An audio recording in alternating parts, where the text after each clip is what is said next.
Bonjour à mes élèves de 6e. Donc aujourd'hui, je vous fais une autre vidéo sur la proportionnalité. Alors je vous ai préparé un exemple au tableau. On a vu dans la première vidéo qu'un tableau représente une situation de proportionnalité si on arrive à passer d'une ligne à une autre en multipliant par un seul et même nombre. D'accord? Ce nombre, il s'appelle le coefficient de proportionnalité.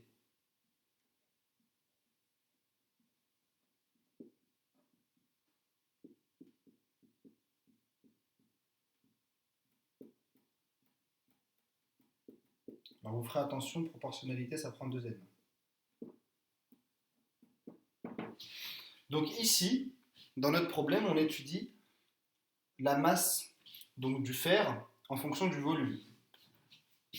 Bien sûr, je précise qu'il s'agit du fer. En fait, le fer, pour obtenir sa masse en grammes, il suffit de multiplier son volume par 7,9 environ. Le vrai chiffre admet un peu plus de décimales, mais nous, on va partir sur cette approximation. Donc, dans mon tableau, je vais représenter 7,9 dans une bulle que je vais représenter à droite du tableau. Donc, fois 7,9. Donc ici, mon coefficient de proportionnalité, il vaut exactement 7,9. C'est ce nombre-là. D'accord? Ça veut dire que pour passer de la première à la deuxième ligne, je dois multiplier toutes mes valeurs par 7,9. Donc, on commence pour un volume de 10 cm3 de fer. La masse correspondante s'obtient en faisant le produit 10 fois 7,9, ce qui fait 79 grammes. Ensuite, pour obtenir la masse de 15 cm3, je fais 15 fois 7,9, ce qui nous donne 118,5 grammes. Je vais vous demander, vous, de compléter le tableau vous-même. Bien. Donc à ce moment-là, vous pouvez mettre pause dans la vidéo, histoire de terminer de compléter ce tableau. Et une fois que vous aurez fini, vous pouvez reprendre la lecture. Bien. Ensuite,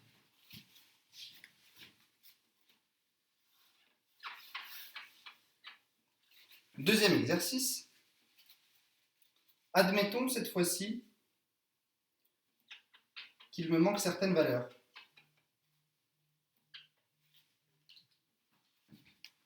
Mais cette fois-ci en haut.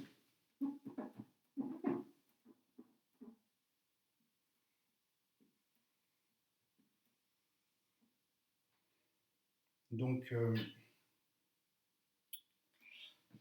ne sais pas, moi, on va dire que j'ai une masse qui correspond à, on va dire, 180. Comment je fais pour remplir cette case du tableau? On a dit tout à l'heure que pour passer de la première à la deuxième ligne, je multipliais par le coefficient de proportionnalité. Maintenant, je cherche à faire le trajet inverse. Donc pour faire le trajet inverse, il suffit, cette fois-ci pas de multiplier, mais de diviser par ce même nombre. Donc, mon fameux point d'interrogation ici s'obtient en faisant l'opération suivante. 180 divisé par 7,9. Donc je vous laisserai me calculer le résultat. D'accord? Et si besoin, vous pourrez faire un arrondi au dixième près. Bien. Donc aujourd'hui, vous avez appris deux choses. Vous avez appris que pour passer d'une ligne à l'autre, on multiplie par le coefficient de proportionnalité. Et pour faire le trajet inverse, on divise par le coefficient de proportionnalité. Bien. À droite du tableau, on va voir une troisième propriété sur les tableaux de proportionnalité aujourd'hui, qui vont toujours vous aider à les compléter. D'accord? Donc, je vais prendre un autre exemple.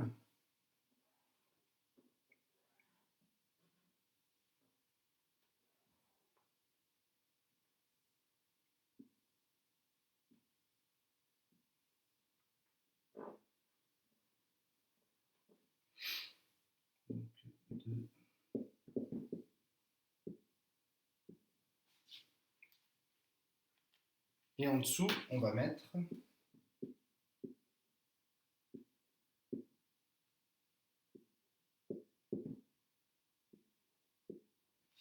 donc, qu'est-ce qu'on observe dans cette deuxième situation? On observe que le chiffre de la ligne du bas est toujours égal à 3 fois le chiffre de la ligne du haut. Vous voyez bien que 6 fois 3 donne 18, 7 fois 3 donne 21, 9 fois 3 donne 27 et 11 fois 3 donne 33. Donc ça signifie ici que mon coefficient de proportionnalité est égal à 3. Faut pas que je me trompe de couleur.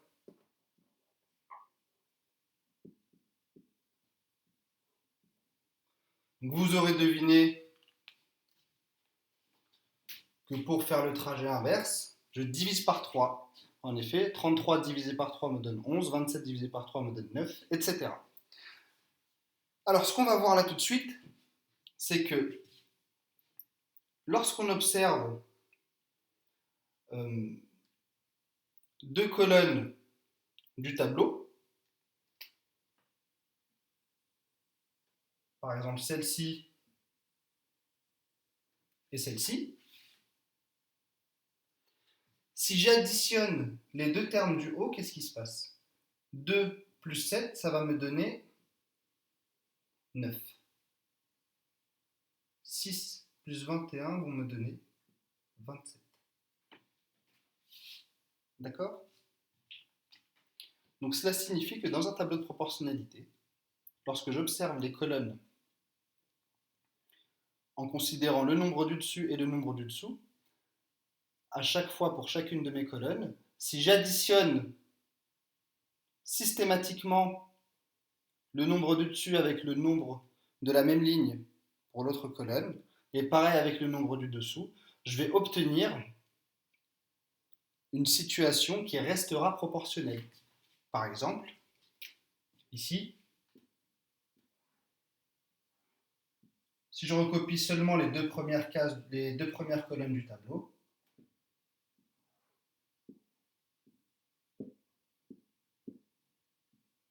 et que j'additionne,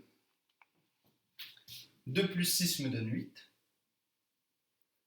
6 plus 18 me donne 24.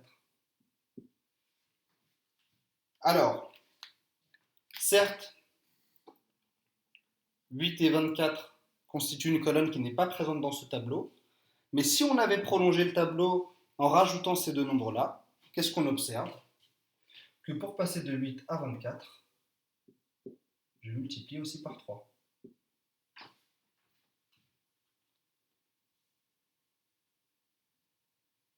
Bien. Donc bilan, aujourd'hui vous avez appris le mot coefficient de proportionnalité, vous avez appris à passer d'une ligne à une autre en multipliant, comme on le voit ici, ou en divisant par le coefficient de proportionnalité, et vous avez aussi appris que je peux additionner des colonnes pour en construire d'autres ou pour en retrouver d'autres déjà présentes sur le tableau.